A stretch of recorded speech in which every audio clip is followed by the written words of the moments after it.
Listen, I guarantee you, the best mechanic in your town, wherever you live, they're never without money. There's always a market for people who do what they do very, very well. Hey guys, the 4 values to live by with your money. The very first value is don't sell your soul for money. Don't sell out your core values. Don't have the I'll do anything it takes to get money attitude. Now, listen, there has to be some type of integrity and some type of character when you're dealing with money. Because hey, all money is not good money, as we know, right? Remember, money is only one tool. There's many other tools in the toolbox when it comes to building wealth or making money or increasing your wealth. Money is just one thing. There's other things that are really important. There's several studies that show nearly 80% of all the millionaires in America, they didn't start off with money, and they weren't handed money, right? They had to start with things like their time. They had to start with networking with people. They maybe had to start with the right attitude, maybe a plan. All those other things will help get you started in terms of building wealth. Don't just believe that money should be placed on some high pedestal, because there's other things that are more important than just money. Because if you believe that money's up here on this high pedestal, then guess what? You're going to get to the point where you may do anything to get money. And you never want to be at the point of where you will do whatever it takes just to get money. Hey guys, I do voiceovers on a regular basis, right? Now, sometimes when I do voiceovers, I have clients that want me to do something or say something that goes against my core values. They may want me to do a voiceover that does not line up with what I believe in terms of my values. And guess what? I have to go ahead and turn those down. I've turned down thousands of dollars worth of jobs because they didn't line up with my core values. I didn't feel good lending my voice to something that wasn't lined up with who I am. And I say that, guys, because I want you to understand that money's not everything. Money's not the pinnacle of everything. Every single dollar you get, you have to be accountable. You got to look yourself in the mirror at the end of the day and feel good about what you did and what you put out there and what you did for money. All money ain't good money, especially if it doesn't line up with your beliefs. Now, the second value regarding money that I live by is giving and helping other people. Using money and actually giving money to help people or help causes. I don't care if it's tithing at a church. I don't care if it's lending your money to the homeless shelter or the domestic violence shelter in your area or the pet shelter in your area, whatever you do, but it's helping others. It's helping someone besides yourself with your money, with your resources, with your time, all those things, helping other people so that your money is not just going for you, it's going for some good in the world. You can't just take from the world. You have to give something. You have to plant a seed, right? First you got to till the soil, right? Then you got to plant the seed. Then you got to water the seed. Then you got to take care of the seed, right? Do the right things, and then you get a harvest. You just don't expect harvests and take from the world. You got to pour into the world, right? Pour into the world with your money, right? With the thing that you cherish. One of the things you cherish is your money. And so give back to other people. Give back to causes. Give your money and give your time and give your resources to other things in the world. That is a value of money to live by. And when you're helping with your money, guys, or you're giving to other people with your money, it's not about how much you give, right? The principle of giving doesn't really concern itself with how much, right? Whether it's $5 or whether it's $5,000, right? It's about, are you giving with the right heart?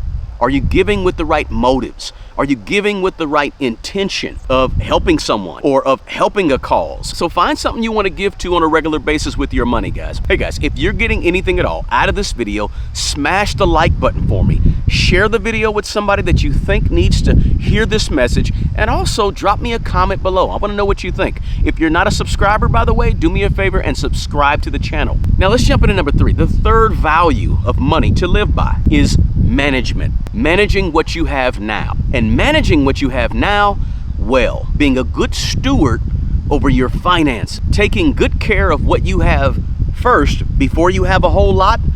And then ultimately when you have a whole lot or you have more, you know how to take care of it because you started with taking care of the little bit you had. You managed what you had well, no matter how much you had, right? So if you make $30,000 a year and you manage it poorly, I guarantee you when you make $300,000 a year, you're gonna manage that poorly. But if you can manage $30,000 a year as a salary, well, you're probably going to be able to manage $300,000 as a salary well. But you got to manage the small things that you have. You got to take care of what you got. Some people, they just want more. They're not taking care of what they got right now, but they just want more.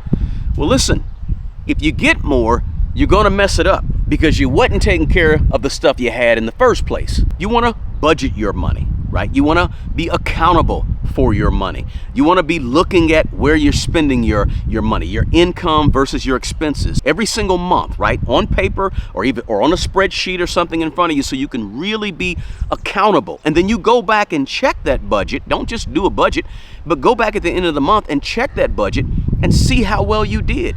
See how well you actually managed what money you were given the responsibility to manage. How did you do, right? I grew up in an atmosphere, guys, where I didn't have a whole lot of money. I didn't have much. You know, if you've watched any other videos on this channel, you may know that I grew up pretty poor, right? Now listen, just because I was poor, this is how I was raised, just because I was poor and didn't have a whole lot, it didn't mean that I didn't take care of what I had. Just because I was poor, I wasn't allowed to act poorly, right? I wasn't allowed to just not take care of things, throw them all over the place, treat them raggedy. I was taught in a day and age, guys, that even though you don't have much, you take really good care of that not much that you have. And so now I have a whole lot more, but I'm so used to taking care of what I have that I understand the principle. And now that I have more, I take good care of the more that I have. And so now that's a part of my values when it comes to money. Now, number 4 is this, the fourth value of money that I live by, and maybe you should consider living by as well, is that money follows expertise. Money follows skills. High income follows a high level of development of a skill. So we should work to become the best at what we are. Whatever you do, I don't care if you're a janitor, I don't care if you're a cook, I don't care if you're a plumber, I don't care if you're an auto mechanic, I don't care if you're a nurse, whatever you are, you need to try to be the absolute best at what you do. Because when you're the absolute best at what you do, money will find you. You're going to be valuable. Somebody's going to need your services. Listen, I guarantee you, the best mechanic in your town, wherever you live, whoever's the best mechanic in your town, they're never without money. They've developed a skill that is extremely necessary and it's extremely sought after, right? There's always a market for people who do what they do very, very well. The better your particular skill set is in a specific area, the more valuable you are. And the more valuable you are, the less you'll ever want for money because the market will seek you out. The market will find you when you're the best at what you do. If you're the best brain surgeon, I don't care if you're the best shoemaker, I don't care what it may be.